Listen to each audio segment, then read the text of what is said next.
मंच पर बैठे हुए सब महत्वपूर्ण वक्ता और प्रिय दोस्तों, पहले तो मैं प्रोफेशनल कांग्रेस का बहुत आभारी हूँ कि उन्होंने इस प्रकार का महत्वपूर्ण कार्यक्रम आयोजित किया है और उसमें मुझे बुलाया है।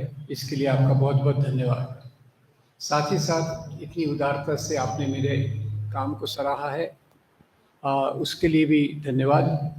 अपनी बात शुरू करने के पहले मैं एक सुझाव देना चाहता हूँ कंचन जी। आज आप मारिया जी के शुरुआत के संबोधन, मेरे ख्याल से माइक अभी भी मेहरबान नहीं है मेरे पे। मारिया जी के जो कमेंट्स रहे हैं, कंचन जी के जो भाषण था और मैडम का जो बोलना था, वो बहुत महत्वपूर्ण है। इसको या तो वीडियो के रूप में पॉपुलर किया जाए या लेखों के रूप में एक किताब निकाली जाए। मेरा सुझाव है, बाद में आप उस पर देख सकते हैं। तो खैर, जैसे इतिहास की बात हो रही है, मुख्य रूप से मैं इतिहास पर ही सीमित रहूँगा क्योंकि बाकी बहुत सारी बातें पहले कह के मेरा काम काफ़ी आसान हो गया है। और जब इतिहास की बात करते हैं तो पहले तो एक जरा सोचिए आप कि मैं पेशे से इतिहासकार नहीं हूँ। अगर आपने मेरा परिचय पढ़ा होगा तो आईआईटी में बायोमेडिकल इंजीनियरिंग पढ़ाता था, इतिहास में कहाँ से लटक पड़ा। तो सरल बात यह है कि मुझे थोड़ा समाज के बारे में एक प्रतिबद्धता लगी। एक ये इतिहास पर आने के पहले आईआईटी में काम करते समय मैं थोड़ा सा मजदूरों के आंदोलन को समझने की कोशिश करता था, थोड़ा जुड़ता भी था। 6 दिसंबर 1992 उसने मेरे जो कमिटमेंट के रास्ते को थोड़ा बदल दिया। मतलब पहले भी वही काम था, समाज को में आगे तरक्की करना, डेवलपमेंट करना, पर 6 दिसंबर को रास्ता ऐसा बदला। तब तक मुझे लगता था ये सांप्रदायिकता क्या है, हिंदू मुसलमान का सवाल क्या है, ये तो उथला सवाल है, समाज की प्रगति होगी तो निकल जाएगा। उस दिन रात को मुझे कन्विंस हो गया कि ये प्रॉब्लम गहरा है और ये प्रॉब्लम, ये समस्या केवल मुसलमानों के खिलाफ नहीं है। ये समस्या जो है समाज के सभी जो तबके हैं हाशिए पर, सबऑर्डिनेट, जैसे दलित, मजदूर, महिला, आदिवासी, ये सब तबकों को दबाने के लिए ये राजनीति आ रही है। ये उस दिन मुझे काफ़ी क्लियर हो गया। अब बातचीत में आने के पहले थोड़ा सा मैं एक आपको सवाल पूछना चाहता हूँ। अभी कंचन जी ने कहा कि भाई हमें आज़ादी 1947 में मिली। क्या सब लोग इससे सहमत हैं? हैं, हाँ या ना? अरे बोलिए ना। अब मैं इसलिए पूछ रहा हूँ कि एक बहुत बड़ी एक्टर है ना, वो झांसी की रानी बनती है, उसने बोला हमको आज़ादी 2014 में मिली।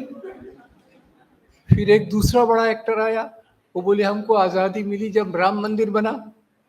राम मंदिर तो देश में पहले भी बहुत थे, पर ये मंदिर खास था क्योंकि ये मंदिर वहाँ बनाया गया था जहाँ उन्होंने एक मस्जिद को तोड़ा था। और मंदिर भी खास ऐसा बना होगा, आपने ख्याल किया होगा कि उसमें लीकिंग अरेंजमेंट ऑलरेडी था।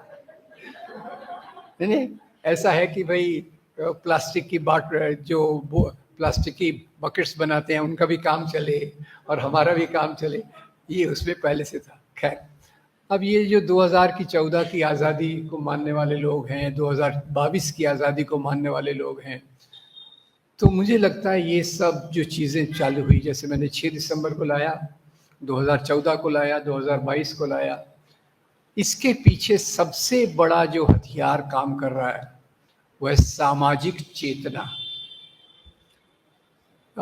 अमेरिका में एक बहुत बड़े मानवाधिकार कार्यकर्ता हुए हैं, नोम चॉम्स्की, और उस समय तो खैर अमेरिका जैसे अभी है, जहाँ मर्जी आए हमला कर दिया, जहाँ मर्जी आए तेल के कुएं पे कब्जा करना है तो आतंकवाद को खड़ा कर दिया, वो उसकी पुरानी पॉलिसी रही है। तो उसमें नोम चॉम्स्की लिखते हैं कि अमेरिका इतने खतरनाक काम कर सकता है क्योंकि ये लोगों के दिमाग को की विचारों को मैन्युफैक्चर करता है। लोगों की स्वीकृति चाहिए, ऐसे काम के लिए। तो स्वीकृति कैसे की? राज्य सत्ता के माध्यम से, जो अपने स्वार्थ को पूरा करना चाहती है। और वहाँ भारत में देखा जाए तो राज्य सत्ता में डायरेक्ट आने के पहले भी वो राज्य सत्ता के कई अंगों में प्रवेश कर चुके थे। ये फर्क है, अमेरिका से आगे हैं ये लोग। आगे कैसे है? अमेरिका के पास तो जो सत्ता चाहती है वो होता है, ये तो जो शाखाएं चाहती, शाखाएं समझ गए, समझ गए, जो शाखाओं के माध्यम से प्रसारित किया जाए, उसको इतना मजबूत बनाना कि वो लोगों के दिमाग की चेतना का भाग बन जाए। और जैसे मैडम ने बताया, 1980 के बाद से मीडिया में एक अलग प्रकार का रोल हो गया। उसका भी कारण समझिए, 1977 में कौन सी सरकार बनी थी? जनता पार्टी। उसमें वो कौन थे जो इंफॉर्मेशन ब्रॉडकास्टिंग मिनिस्टर थे? अरे वाह, आपको याद है उनका नाम? उनकी पार्टी ने तो उनको भुला दिया, आप अभी तक याद रखे, वेरी गुड। तो आडवाणी जी क्या करते थे इंफॉर्मेशन एंड ब्रॉडकास्टिंग मिनिस्टर के रूप में? जो भी उनकी शाखा से ट्रेंड प्रचारक दूसरे पत्रकार के नाम पे थे, उनको उन्होंने उसमें पैक करना चालू कर दिया। और उसके बाद देखा जाए तो फिर आता है 2003। 2003 में गुजरात के एक मुख्यमंत्री थे, अभी प्रधानमंत्री हैं, कौन? 2003 में उन्होंने सब इंडस्ट्रियलिस्ट लोगों को बोला, आपको व्यापार करना है, आइए गुजरात में, गुजरात आपका है। गुजरात मॉडल का नाम भी निकाला। और उसी के साथ साथ उन्होंने उनको कहा, ये जो मीडिया हाउसेस है ना, इनको आज़ाद मत रहने दो, ये लोगों का दिमाग खराब करते हैं। तो सब मीडिया हाउस बिक गए। और एक उसमें व्यक्ति था जो आखिर तक नहीं बिक रहा था, रवीश कुमार नहीं बिक रहा था, तो उस मीडिया को ही खरीद लिया। एनडीटीवी जो आखिरी स्तंभ था वो भी हो गया। तो ये जो समाज के अंदर जो चेतना का प्रसार किया जाता है, उसके बगैर ये घटनाएं नहीं हो सकती। जब लोग मानने लगते हैं, एक पैदा किया गया उन्माद कि भगवान राम का जन्म यहीं हुआ था, ठीक है भाई, तो हमारे ऊपर तो वो आक्रमण हो गया, भगवान राम का जन्म यहीं हुआ था। वहाँ बाबर ने आके, वहाँ एक राम मंदिर था, फिर बाबर ने आके उस पर एक मस्जिद बना दी। अब ये बात गहराई में आप जाइए तो अब भगवान राम का जन्म अगर देखिए आप, तो कौन से युग में हुआ था? त्रेता युग, इफ आई एम राइट। मुझे ज़्यादा इतनी समझ नहीं है इन चीज़ों की, पर त्रेता युग में हुआ था। कितने बीसी बिफोर वो अपना सेंचुरी, कितनी सेंचुरीज पहले, ये भी पता नहीं, पर जन्म तो यहीं हुआ था। वही वो जो रथ यात्री का नाम आपने लिया ना, वो बोले जन्म यहीं हुआ था, तो मंदिर यहीं बनेगा। मंदिर यहीं बनेगा मतलब बाबरी मस्जिद तोड़ेंगे। और जिनको हम एक बहुत सोफिस्टिकेटेड कहते हैं, right man in the wrong party, जो कवि भी थे, प्रधानमंत्री भी बने, कौन? अटल बिहारी वाजपेयी। बोलते हैं ना कितने शरीफ इंसान थे। तो वो 5 दिसंबर को उन्होंने लखनऊ में भाषण दिया कि भाई कार सेवा तो करनी है, कोर्ट ने आदेश दे दिया है, कार सेवा के लिए आपको जमीन को समतल करना पड़ेगा। तो साइट पे तो आएंगे आडवाणी जी, मुरली मनोहर जोशी और उमा भारती, और मैं आपको संदेश देके जा रहा हूं कि ये बाबरी मस्जिद को तोड़ना है। सुप्रीम कोर्ट में केस चला। अभी आजकल वो चंद्रचूड़ जी फिर से इसमें है। उन्होंने बोला कि भाई पहले वहाँ पहला जो काम किया गया था तोड़ने का, वो तो बाबर ने किया, इनडायरेक्ट वर्ड्स में। पर जब जजमेंट में कहीं भी उल्लेख नहीं है कि पहले यहाँ मंदिर था। वास्तव में जब खुदाई की गई वहाँ, तो मंदिर तो नहीं निकला।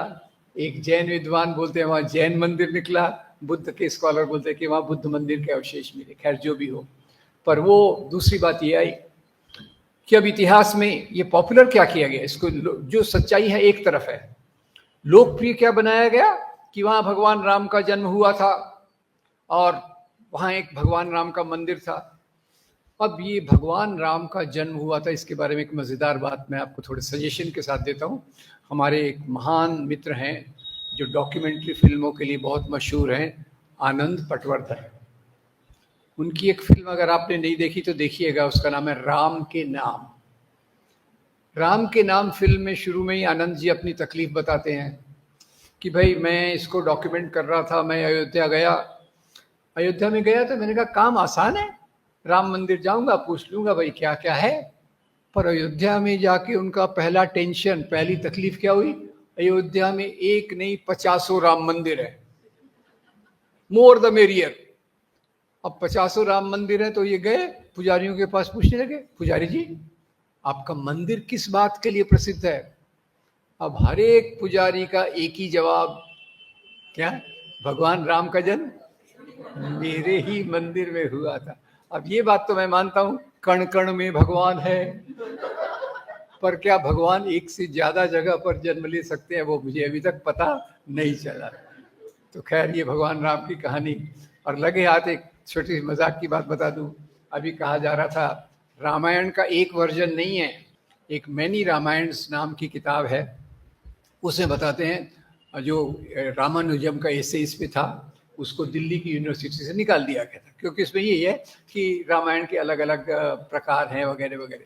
मैंने वो लेख पढ़ा, किताब पढ़ी, ज़्यादा चीज़ें तो याद नहीं रही, जैसे मेरे ख्याल से आंध्रा की रंग नायकम्मा, उन्होंने जो रामायण लिखी वो स्त्रियों के आधार पे लिखी, स्त्रियां कैसे देख रही हैं राम बचपन के रूप में, बच्चे के रूप में कैसे विकसित होती हैं, उसके बारे में देखती है। और दूसरा एक मेरे दिमाग में याद रहा, पता नहीं मेरे दिमाग में कुछ गड़बड़ है, एक थाई रामायण है, थाई रामायण, उसका नाम है रामकिन। और उसमें मजे की बात ये बताते हैं कि हनुमान जी ब्रह्मचारी नहीं है, भगवान उनका घर स्त्रियों से भरा रहता था वगैरह वगैरह जो भी है। तो ये मुझे याद रहेगा, बाकी भी पूरे मैंने उस पर लेख भी लिखा है, वो मैं भी पूरा भूल गया। तो खैर ये अलग अलग प्रकार का इतिहास, माइथोलॉजी को इतिहास बना देना, इतिहास को गलत कर देना, ये एक बहुत बड़ा हथियार रहा है। उस पर मैं आऊँगा कि ये इतिहास को ही क्यों चुना गया लोगों में नफरत डालने के लिए, उस पर मैं आऊँगा। पर उसके पहले एक दो बात और, अभी उल्लेख आया था राणा प्रताप जी का, कि राणा प्रताप जी ने युद्ध जीता। पता है आपको वो क्या चल रहा था, अकबर और राणा प्रताप की लड़ाई। ये वहाँ एक राजस्थान में आजकल कौन सी गवर्नमेंट है, बीजेपी, सॉरी तो क्या करें, बीजेपी गवर्नमेंट है, उसकी उप मुख्यमंत्री का नाम है दिया कुमारी। दिया कुमारी कोई राजवंश से बिलोंग करती हैं। वो गई वहाँ कहाँ, हल्दी घाटी के मैदान पे, तो वहाँ एक कॉपर का प्लाक यानी कॉपर पे लिखा हुआ था कि यहाँ इस साल को इस तारीख को लड़ाई हुई अकबर और राणा प्रताप के बीच में, और इस लड़ाई में अकबर जीत गए। ये दिया कुमारी ने देखा, बोले एक हिंदू राजा कैसे हार सकता है, बदलो इसको। वो प्लाक निकाल दिया, दूसरा प्लाक लगा दिया कि यहाँ राणा प्रताप जी लड़ाई जीत गए, अकबर को हरा दिया, और जीत की खुशी में, ये मैं ऐड कर रहा हूँ, जीत की खुशी में वो जंगल भाग गए और घास की रोटी खाने लग गए, सेकंड एडिशन में। ठीक है, अब तो अकबर और राणा प्रताप की लड़ाई से ही शुरू कर देते हैं, अकबर और राणा प्रताप की लड़ाई। ये लड़ाई हुई क्यों?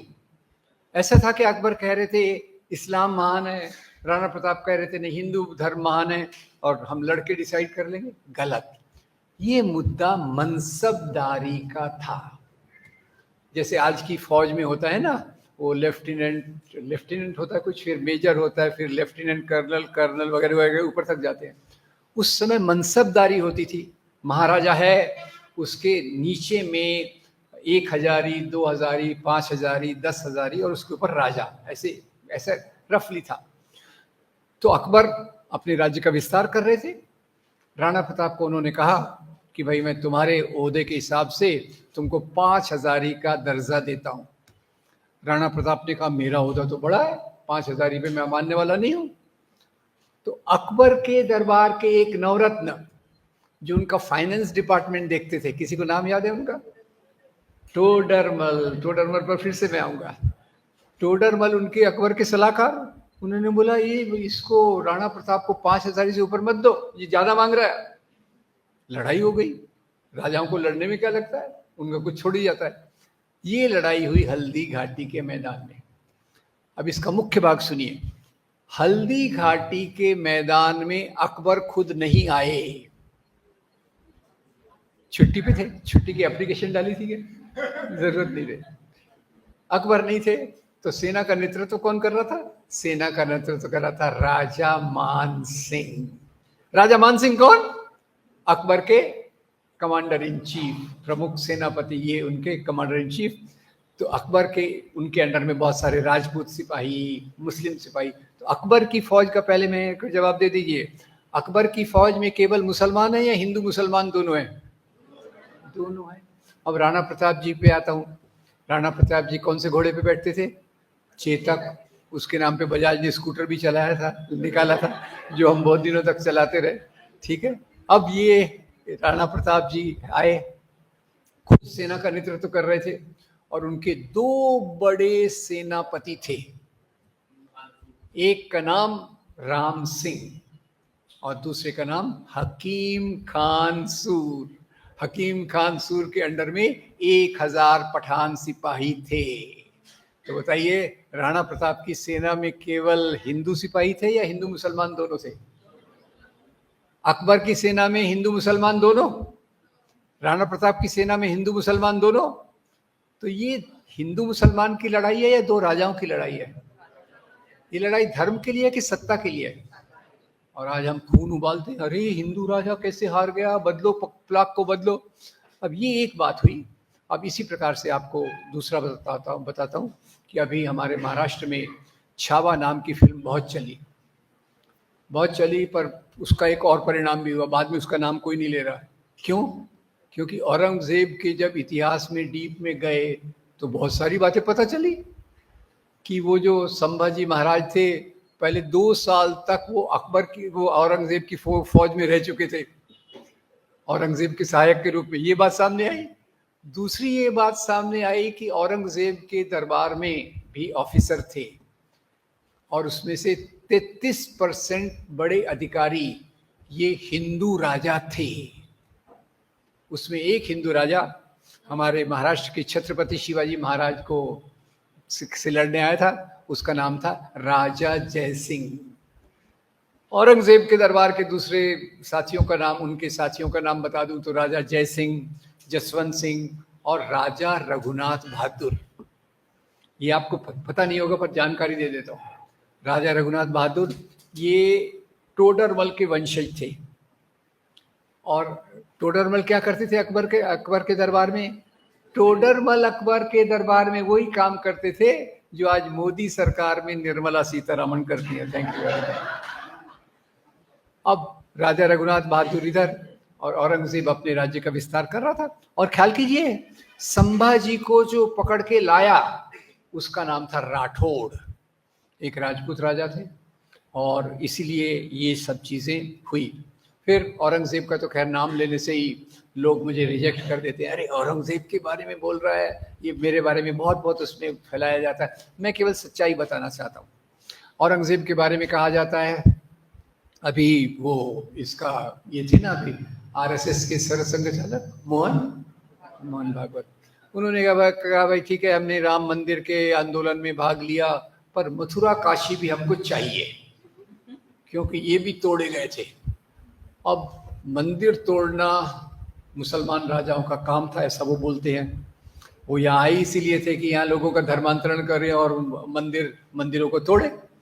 तो इस मंदिर तोड़ने के बारे में मेरे दोस्त एक रविकांत हैं, उन्होंने एक पट्टाभी सीतारामैया की कहानी बताई। मैं इशारों में बोल रहा हूँ क्योंकि मुझे नहीं जाना। उन्होंने सच्चाई बता दी तो एक दिन के लिए उनको जेल होगी। सच्चाई क्या थी कि उस मंदिर में ऐसा कुछ काम हो रहा था जो आसाराम बापू करते हैं।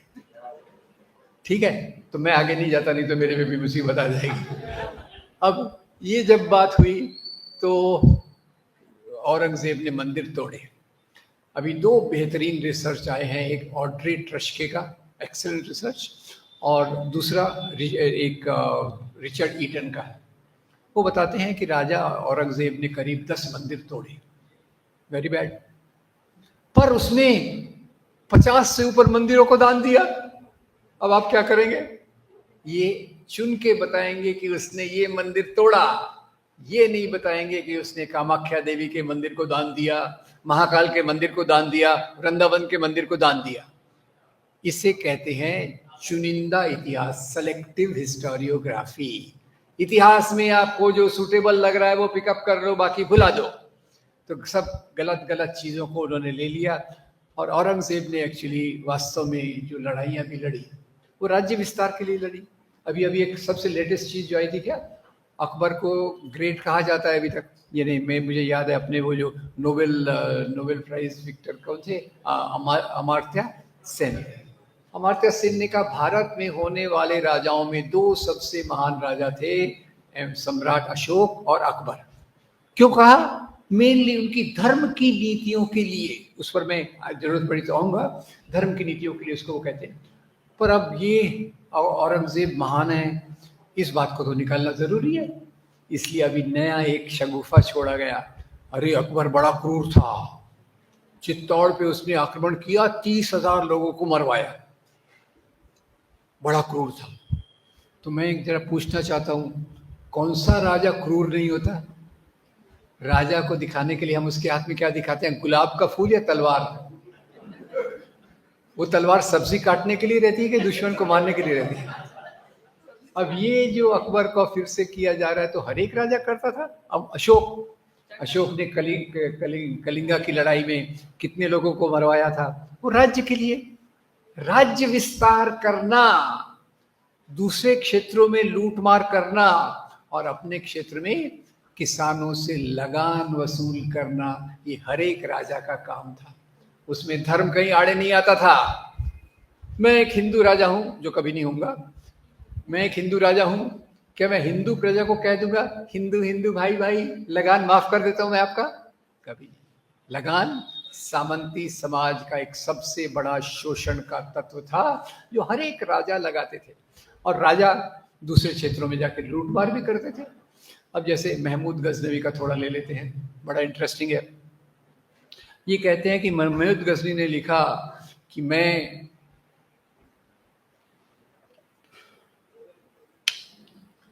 बुत शिकन हूँ, बुत फरोश नहीं है। यानी मैं बुतों को तोड़ने वाला हूँ। जो मोहम्मद साहब के समय बुत पूजा बहुत होती थी, उसके विरोध में कहा गया भाई बुतों की पूजा क्यों करते हो? तो वो लिखता है कि मैं बुतों को तोड़ने वाला हूँ, बुतों का व्यापार नहीं करता। तो बोले वो धर्म के लिए गजना से लेके सोमनाथ तक आया, मूर्तियों को तोड़ने के लिए।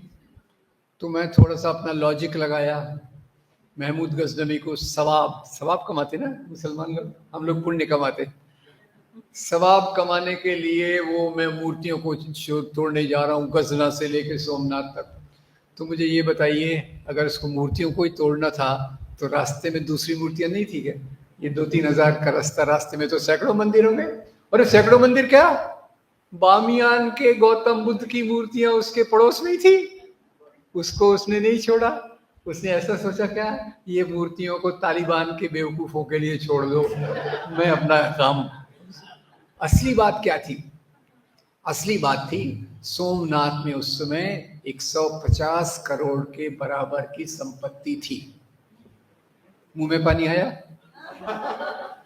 उसके मुंह में पानी आता था लूटमार करने के लिए। और एक बार की लूटमार में 16 हाथियों पर सोने के आभूषण, दागीने, रत्न जड़ित चीजों को बांध कर ले जाता था। इसमें भी हिंदू मुसलमान का सवाल नहीं था। गजनी, ये जो मैं बात बता रहा हूँ सोर्सेस से, गजनी की सेना में 12 सेनापति थे। और जब सेना लूट मार करने आई थी उसमें 5 सेनापति हिंदू थे। ख्याल से सुनिएगा, तिलक, सोंधी, हरजान, राय और हिंद, ये उसके सेनापति जो उसके साथ आए। रास्ते में उसी रास्ते में एक बार उसने एक ये भी तोड़ा। क्या था वो, क्यों आ रहा था? तो रास्ते में अब मुल्तान पड़ता था जो अभी पाकिस्तान में। मुल्तान के राजा को उसने संदेश भेजा कि देख भाई, मैं मूर्तियों को तोड़ने सोमनाथ जा रहा हूँ, मुल्तान शॉर्टकट में है, मुझे इधर से जाने का परमिशन दे दो। अब उस समय वीसा पासपोर्ट तो होता नहीं था, तो भाई पूछ लिया। तो इसने, अब्दुल फत दाऊद ने कहा, खबरदार जो तू मेरे राज्य में आया, मेरा राज्य है। अब आप सोचिए, अगर मंदिर तोड़ना मुसलमानों का काम था तो अब्दुल फत दाऊद ने क्या जवाब देना चाहिए? वेरी गुड यार, मैं भी तेरे साथ आता हूँ, चल। हुआ उल्टा, उसने उसको रोक दिया। दो मुसलमान राजाओं की लड़ाई हुई जिसमें मुल्तान की जामा मस्जिद टूट गई। सवाल नंबर 1, महमूद गजनवी ने सोमनाथ का मंदिर तोड़ने के पहले क्या तोड़ा? मस्जिद। अब वो सोना वोना तो लूट के ले गया। उसके बाद उसका बेटा मसूद, बेटा या जो भी था, मसूद सत्ता पे आया। तो मसूद ने अपने जनरल तिलक, तिलक का नाम याद रहना आसान है ना, लोकमान्य बाल गंगाधर तिलक, तिलक, तिलक को भेजा सेंट्रल एशिया कि भाई जाओ, मुझे पता चला है जासूसों के माध्यम से उस मस्जिद के नीचे किसी ने संपत्ति छुपा के रखी है। क्या करेंगे वो? जाएंगे संपत्ति लेने के लिए, मस्जिद का तोड़ेंगे। तो ये मंदिर मस्जिद तोड़ने का जो मामला है, अभी मैं आपको एक याद दिला दूं, इतिहास की गहराई और जानकारी लेना हो तो दो और महत्वपूर्ण यूट्यूबर हैं। एक है रुचिका शर्मा, बेहतरीन यूट्यूब वीडियोस उसके हैं, जरूर फॉलो कीजिए। और दूसरे अशोक कुमार पांडे। तो ये मैं इसलिए बता रहा हूँ कि हमको ज़्यादा ज़्यादा अगर चेतना पैदा करना है तो इस प्रकार की चीज़ों को करना चाहिए। अब जैसे मैंने मंदिरों की बात की, तो मंदिरों के बारे में एक और बात बताना चाहूँगा जो अभी भी आप लाइब्रेरी में जाके चेक कर सकते हैं। 11वीं-12वीं शताब्दी में हिंदी के एक महान कवि थे, उनका नाम है कल्हण। कल्हण ने एक किताब लिखी, राजतरंगिणी। राजतरंगिणी में वो बताते हैं कि 11वीं शताब्दी के कश्मीर के राजा हर्षदेव ने अपने राज्य में एक नए अफसर की नियुक्ति की, अपॉइंटमेंट किया। उसका थोड़ा सा हिंदी का मैं आपकी परीक्षा लेता हूँ। उसका टाइटल था देवोत्पतन नायक। कितने शब्द है इसमें? पहला शब्द क्या है? देव, दूसरा उत्पतन, तीसरा अधिकारी। वो अधिकारी जो देवताओं की मूर्तियों को तोड़े। पर कौन सी मूर्तियों को तोड़े? आगे लिखा था भैया वही मूर्तियां तोड़ना जो सोने चांदी की हो, जिसमें हीरे जवाहरात जड़े हो। पत्थर की मूर्तियां आम लोगों के लिए छोड़ देना। Very simple. और रुचिका शर्मा हमें बताती हैं कि सबसे ज्यादा मंदिर जिसने तोड़े वो यही राजा हर्षदेव था। बहुत खर्चीला था। अब राजाओं को लग्जरी ऐश वगैरह तो सभी करते हैं, कोई नहीं करते पर ज़्यादातर करते हैं। तो उसके खजाना खाली हो गया था, तो उसको सोच के आइडिया आई, अरे मंदिरों में तो इतना सोना है, वो किस काम में आएगा? अपन लोग वैसा नहीं सोचते, क्योंकि अपने मंदिरों में भी बहुत संपत्ति है, पर अपन बोलते वहीं रहेगी, भगवान के पास तो अच्छा है, जाने दो। ठीक है, अब ये हो गई मंदिर तोड़ने की बातें। राजाओं की लड़ाई, राजाओं की जंग। महाराष्ट्र से आता हूँ, तो हमारे महाराष्ट्र में एक महान राजा हुए, उसका नाम तो सबको पता होगा ना, छत्रपति शिवाजी महाराज जी, पूरा नाम। नहीं तो मुंबई में मार पड़ती है। अच्छा, अब वो अपने राज्य का भी बताइए, उनके पिता राजा थे क्या? नहीं। उन्होंने राजपाट कैसे बढ़ाया? उन्होंने राजपाट बढ़ाया, पहले वहां एक चंद्रराव मोरे नाम का छोटा राजा था। ये मोरे के खजाने को उन्होंने लूटा, उसको लड़ाई में हराया, और फिर अपनी उन्होंने सेना बना के पूरे उस एरिया में कब्जा किया। अब वो जब कब्जा कर रहे थे तो एक मजे के हिसाब से मैं बताता हूँ, जब वो कब्जा कर रहे थे तो बीजापुर के नवाब आदिल शाह और दिल्ली में औरंगजेब, दोनों को लगा भाई ये शिवाजी का राज्य बढ़ेगा तो हमारा तो लगान कम होगा। तो जैसे मैंने आपको बताया, औरंगजेब ने राजा जयसिंह को भेजा शिवाजी को पकड़ के लाने के लिए, और इधर से जो आया जिसके बारे में ये हम बात करते हैं, बीजापुर के नवाब ने भेजा अपने जनरल को। उसका नाम किसी को याद है तो मुझे बता सकते हैं, मैं भूल रहा हूँ टेम्पररी। क्या नाम था वो जो हट्टा कट्टा पठान था?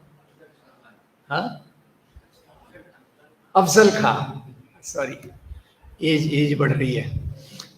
अफजल खान आया, उसने एक तंबू पे अपना, पहाड़ पे एक तंबू पे अपना बेस बनाया, और तंबू पे जब अपना बेस बनाया तो उसने शिवाजी महाराज को संदेश भेजा कि देखो भाई, मेरे को बीजापुर के नवाब ने भेजा है आपको हराने के लिए, आपसे लड़ने के लिए। हम लड़ाई क्यों करें, हम बातचीत करके मामले को सलटा देते हैं, निपटा देते हैं। शिवाजी ने कहा हाँ ये तो अच्छी आइडिया है, बातचीत करना कभी भी अच्छी आइडिया है। तो शिवाजी फिर उसने दूसरी शर्त रखी कि आप जब आएंगे तो बिना किसी हथियार के आना। महाराज ने बोला no problem, I am brave enough to कम।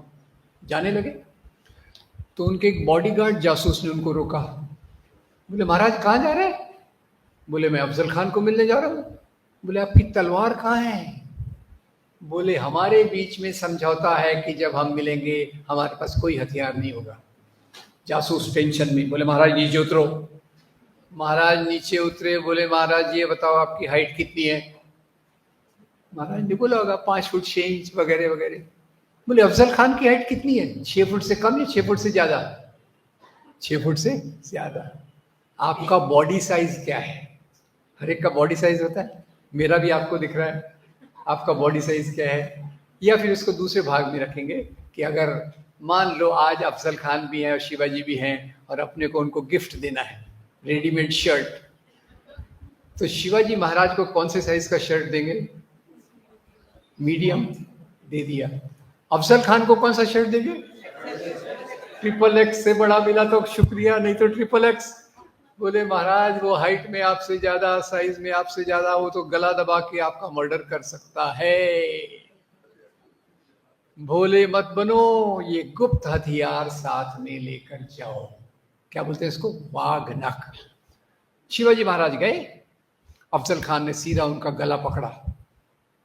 महाराज ने अपना तो ये जो जासूस था शिवाजी महाराज का, उसका नाम याद रखिएगा, उसका नाम था रुस्तमे जमान। शिवाजी महाराज का जासूस रुस्तमे जमान। शिवाजी महाराज गए, अफजल खान ने उनका गला पकड़ा तो शिवाजी महाराज ने वाघ नख निकाल के अफजल खान के पेट में डाल दिया। अफजल खान गिर गया। अफजल खान की तरफ से उनका सचिव आया, शिवाजी महाराज पर तलवार चलाई और उस सचिव का नाम था, अफजल खान के सचिव का नाम था कृष्णाजी भास्कर कुलकर्णी। आई रेस्ट माई केस हियर। ये जो हिंदू मुसलमान का मामला नहीं था, ये मामला था सत्ता का, जिसको धर्म के रूप में प्रस्तुत किया गया। अभी बहुत अच्छा वाक्य बोला था कंचन जी ने, पहले समाज के इससे हम धर्म को देखते थे, आज धर्म की नजरों को सबसे देखते हैं। वेरी गुड सेंटेंस, मैंने याद रखा। क्यों? ये क्यों हुआ भारत में? ये हुआ भारत में अंग्रेजों के आने के बाद। पहले के समाज में देखिए, हिंदू मुसलमान एक था, एक दूसरे के त्योहारों में जाना, एक दूसरे के कपड़े, खाना पीना, संस्कृति के कुछ पार्ट को अडॉप्ट करना। तो पहले की जो अगर बात बताऊं तो मैं आपको 2 उदाहरण देना चाहता हूं। अभी दिल्ली में कौन सी दरगाह है सर? निजामुद्दीन। बताइए, वहाँ जाने वाले केवल मुसलमान हैं, हिंदू मुसलमान दोनों हैं? दोनों। और ये भक्ति संत जो है कबीर, तुकाराम, नामदेव, नरसिंह मेहता, इनको केवल हिंदू मानते हैं, हिंदू मुसलमान दोनों मानते हैं। तो ये जो भक्ति सूफी परंपरा भारत की रही है, ये हिंदू मुसलमान की एकता का सबसे ऊंचा चरम बिंदु है। खैर, तो मैं बात कर रहा था अंग्रेजों ने ये चाल क्यों चली और कैसे चली। अब हुआ, अंग्रेज यहाँ आए, तो एक जवाब जरा दे दीजिए, अंग्रेज यहाँ क्यों आए? मेरे को टाइम बताइएगा, मैं थोड़ा कई बार अनकंट्रोल रहता हूँ। चलेगा? ठीक है। हम कहाँ थे? अंग्रेज यहाँ क्यों आए भाई? क्यों आए?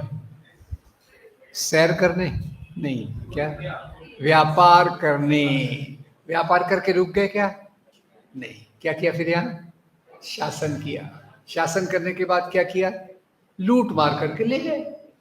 हमारी गुलामी चालू होती है अंग्रेजों के पीरियड से। जब कोई राजा या शासक बाहर से निर्देश लेता है, अंग्रेजों को इंस्ट्रक्शंस कहाँ से आते थे? लंदन से। और संपत्ति लूट के कहाँ ले जाते थे? इंग्लैंड। इसके पहले के जो राजा थे, जिनको हम बहुत खराब मानते हैं, बाबर से लेके औरंगजेब, बहादुर शाह जफर तक, वो राजा कहीं बाहर से निर्देश लेते थे क्या?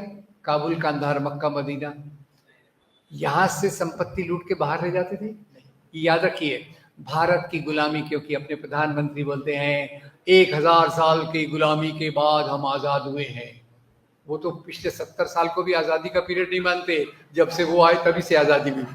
खैर, आजादी का मतलब क्लियर समझ लीजिए कि अंग्रेजों के आने के बाद हम गुलाम बने। फिर आता हूं, जो आपको पता है उसी से बिल्डअप करते हैं। 1857 की क्रांति, विद्रोह, अपराइजिंग, जो भी आप कहिए, हुआ। इसका लीडर कौन था? बहादुर शाह जफर। बहादुर शाह जफर के साथी कौन थे? तात्या साहब टोपे, नाना साहब पेशवा, झांसी की। हिंदू मुसलमान मिलकर अंग्रेजों के खिलाफ लड़े। Right wrong? अंग्रेजों की सत्ता हिल गई, अंग्रेजों की सत्ता हिल गई, तो उन्होंने कहा अगर हमको भारत पे राज्य करना है तो हमको कौन सी नीति लगाना पड़ेगा? Divide and rule. तो 1818 में जेम्स मिल ने ऑलरेडी एक किताब निकाली थी, हिस्ट्री ऑफ ब्रिटिश इंडिया, उसको ब्रिटिश इंडिया कहते थे, और उसमें उन्होंने यहाँ के पीरियड को, हिस्ट्री को पीरियडाइज किया। पहला पुराना प्राचीन युग, हिंदू युग, मध्ययुगीन मुस्लिम युग, और आधुनिक ब्रिटिश युग। चालाकी देखिए, हिंदू युग है, मुस्लिम युग है, पर उनका राज क्या है? ब्रिटिश युग। वहां वो धर्म का नाम नहीं ले। अरे हम तो बड़े हैं, हम कहाँ धर्म के पीछे पड़े। वेरी करेक्ट, करेक्ट इन वे। अच्छा, अब ये जब हुआ तो उसके साथ उन्होंने इतिहास लिखवाया। इलियट एंड डॉसन नाम के दो इतिहासकारों को बहुत पैसा दिया कि आप ऐसा इतिहास लिखाओ कि जिससे लोगों में फूट बढ़े। और इसलिए उन्होंने जो इतिहास लिखा उसमें राजा को धर्म के चश्मे से प्रस्तुत किया। जो आप कह रही थी कंचन जी, उसका ये एक्सप्लेनेशन है। धर्म के चश्मे से प्रस्तुत किया। इस राजा ने यह क्यों किया? क्योंकि वो मुसलमान था। उसने ऐसा क्यों किया? वो हिंदू था। तो पूरा एक्सप्लेनेशन उस पे हो गया। और खास तौर से ब्रिटिश की मुसलमानों से ज्यादा खुन्नस या एक प्रकार से दुराग्रह था। क्यों? क्योंकि सत्ता ज्यादातर उन्होंने ली, वो मुगल सत्ता से, मुगल लोगों से ली थी। और उधर यूरोप का भी एक मामला था, थर्ड क्रूसेड वगैरह में सलाउद्दीन वगैरह के कारण वो इस्लाम को थोड़ा नीची नज़र से देखते थे। तो यहाँ से चालू हो गया एक प्रकार का इतिहास जिसको कहेंगे कम्युनल हिस्टोरियोग्राफी, इतिहास को लिखने का सांप्रदायिक तरीका। और उसमें फिर उन राजाओं को, हिंदू राजाओं को आज के हिंदुओं से, मुसलमान राजाओं को आज के मुसलमानों से जोड़ दिया।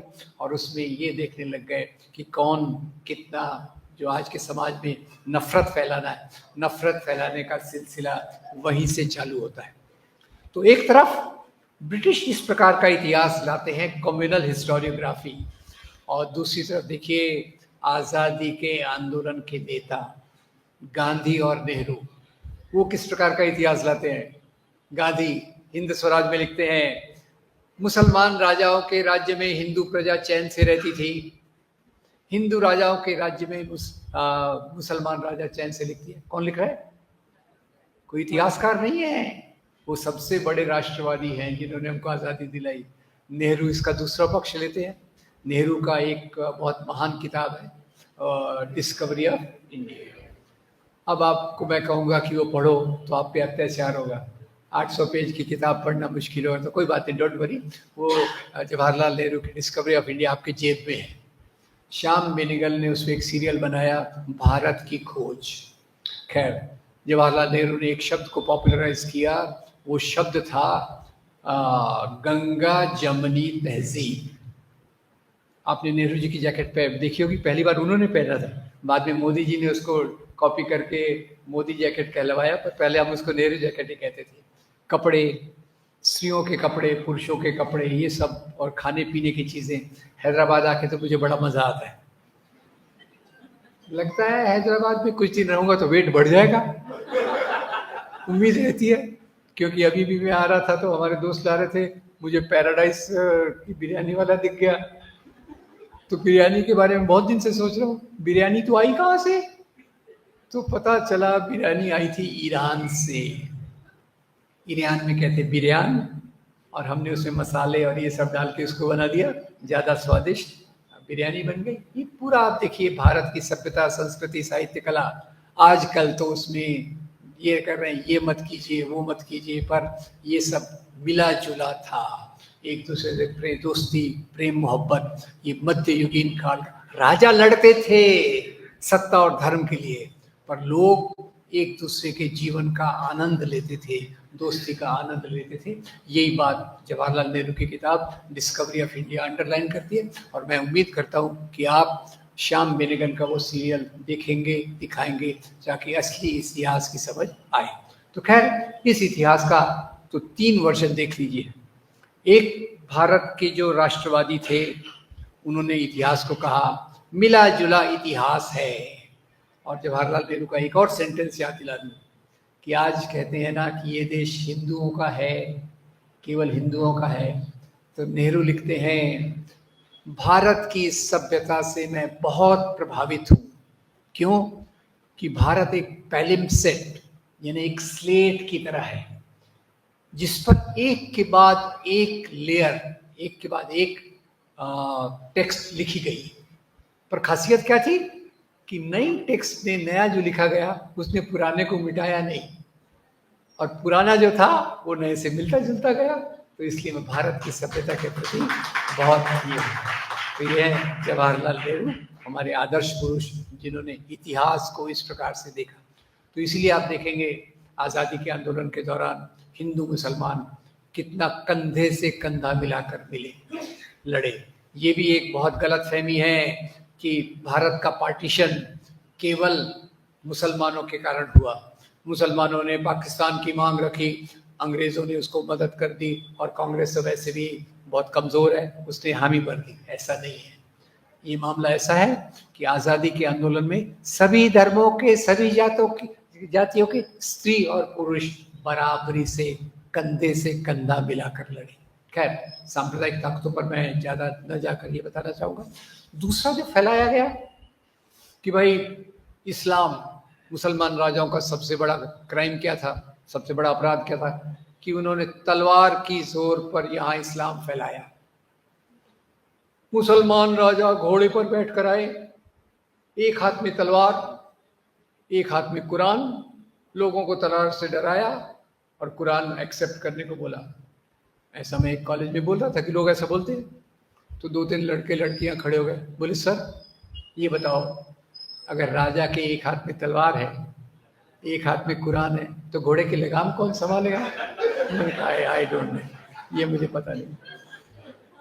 और इसी से मैं आपको बता दूं कि राजा लोग धर्म नहीं फैलाते, राजा लोग सत्ता फैलाते हैं। हर एक नियम का एक अपवाद होता है, हर एक नियम का एक अपवाद होता है, और इस नियम का अपराध है सम्राट अशोक। उन्होंने भी बुद्ध धर्म को फैलाया, प्यार से या तलवार से? प्यार से। अपने परिवार के लोगों को भेजा, बेटे बेटी के भेजा, दूसरों को भेजा। इसी कारण आज बुद्ध धर्म साउथ ईस्ट एशिया का सबसे बड़ा धर्म है। भारत में तो नहीं, पर थाईलैंड में it is a national religion, जहाँ 96% लोग बुद्धिस्ट। एनीवे, तो खैर इन्होंने कहा राजा ने धर्म पर। इसलिए मैं आपको पूछता हूँ, भारत में इस्लाम कैसे आया? सवाल, भारत की सबसे पहली मस्जिद भारत के कौन से राज्य में है? जवाब सबका सही है। केरल में किसी मुसलमान राजा का राज्य था? ये जो हमारे खाकी चड्डी वाले जो बोलते हैं ना, 11वीं शताब्दी से आक्रांता आए, तो फिर इस्लाम वहां कैसे पहुंच गया? वहां तो मुसलमान राजा था ही नहीं। 14वीं शताब्दी में टीपू सुल्तान ने पहली बार वहां राज किया था। कैसे आए? ऐसे अरब देशों से व्यापारी आते थे, यहाँ से सामान खरीदते थे, मसाले खरीदते थे, चीज़ें ले जाते थे, और उनके मेल जोल से इस्लाम का विकास होना चालू हुआ। और इसमें इसकी निशानी के लिए सबसे भारत की पहली मस्जिद जो है वो केरला की चेरामन जुम्मा मस्जिद है। चेरा सबसे पहली है, और बाद में तो खैर उत्तर भारत के, पश्चिम भारत से पहले भी लोग आए थे, कोई मुसलमान राजा आने वाले पहले नहीं थे। एक मजे की बात याद आ गई। अब ये बताइए कि बाबर तो काबुल के आसपास था, काबुल के आसपास राज कर रहा था, इधर कैसे टपक पड़ा? तो बाबर को भारत में आने का निमंत्रण दिया था राणा सांगा ने। राणा सांगा ने कहा आइए, दिल्ली के इब्राहिम लोदी को अपन मिल के हराएंगे, पार्टनरशिप में हराएंगे, बाद में आप चले जाना, मैं राज कर लूंगा। ये इसकी शुरुआत थी। तो खैर इस्लाम की भी जो ज़्यादा हुई, उसमें स्वामी विवेकानंद को कोट करना इम्पोर्टेंट है। स्वामी विवेकानंद ने कहा, इस्लाम का भारत में आना ये यहाँ की निचली जातियों के लिए एक लिबरेशन का काम था। भारत के जो लोग मंदिरों में नहीं जा सकते थे, कुओं से पानी नहीं भर सकते थे, उन्होंने स्वतंत्रता पाने के लिए, धर्म के अंदर बराबरी के लिए इस्लाम को कबूल किया। तो ऐसे बहुत सारे तरीके हैं। जब भी मेल जोल होता है धर्म फैलता है। अब धर्म अपनी आस्था का सवाल है, धर्म को पाले न पाले वो भी आस्था का सवाल है। तो इसके बारे में ये जो चीज़ें हुई, तो मोटे तौर पर दोस्तों आखिर में मैं थोड़ी एक अपील करना चाहता हूँ। इतिहास को सही तरीके से समझना ज़रूरी इसलिए है कि हम नफरत को कम कर सकें। आज जो भी सांप्रदायिक हिंसा बढ़ी है उसके लिए मैं आपको एक येल यूनिवर्सिटी का उदाहरण दे देता हूँ। मेरा गला शायद जवाब दे रहा है। येल यूनिवर्सिटी का उदाहरण देता हूँ। येल यूनिवर्सिटी का नाम आपने सुना है क्या? नहीं सुना? मैंने भी नहीं सुना था। येल यूनिवर्सिटी मैंने पहले नहीं सुनी। पहले मैं आपको बताता हूँ मैंने कैसे सुना। वो अपनी ये थी ना जो MHRD मिनिस्टर, जो सास भी बहू में भी, स्मृति ईरानी। अरे लोगों ने बोला ये तो कितनी कम पढ़ी लिखी है, तो गुस्से में तबाही। बोले मेरे को कम पढ़ी लिखी बोल दो, ये देखो मैं ये यूनिवर्सिटी से डिग्री लाई। मैं बहुत प्रभावित हो गया उनसे भी और येल यूनिवर्सिटी का रिसर्च फॉलो किया तो उसमें है जहाँ, और अच्छा एक सवाल पहले पूछ लेता हूँ, बात को बीच में रोक के। दंगे होते हैं या करवाए जाते हैं? दंगे कौन करवाएगा? जिससे दंगों को फायदा हो। तो येल यूनिवर्सिटी का रिसर्च कहता है कि पहले नफरत फैलाई जाती है। नफरत न हो तो दंगे नहीं फैलाए जा सकते। ये मेरी समझ है। नफरत फैलाई जाती है, दंगे करवाए जाते हैं, और उसके बाद एक पार्टी पावर में आ जाती है जिसको आपने इस राज्य से पावर से फेंक दिया। आपका बहुत धन्यवाद, ऐसे ही मेंटेन कीजिएगा। खैर, तो ये सवाल है। आज आखिर में मुद्दा तो ये आता है कि हम इस मामले से निपटे कैसे। Philosophers have interpreted the world in so many ways. Point, however, is to change it. इसको बदलना हमारी जिम्मेदारी है। तो उसके लिए समाज में ऊपर से लेके नीचे तक अलग अलग लेयर्स में काम करने की ज़रूरत है।